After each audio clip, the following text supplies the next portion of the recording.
Hi everyone, welcome to my channel. In this tutorial, I'm gonna be showing you how to add a timer to PowerPoint slides. To add a timer to PowerPoint slides, you can do the following.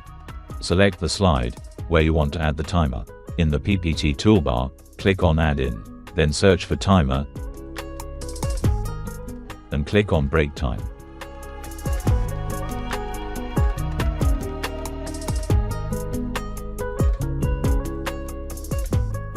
Now customize the shape as per your need.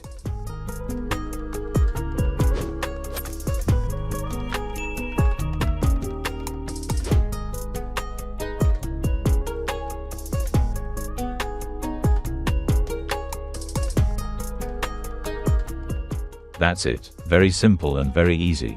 Thanks for watching. Comment below what you'd like to see next. Don't forget to like, subscribe, and hit the notification bell for more.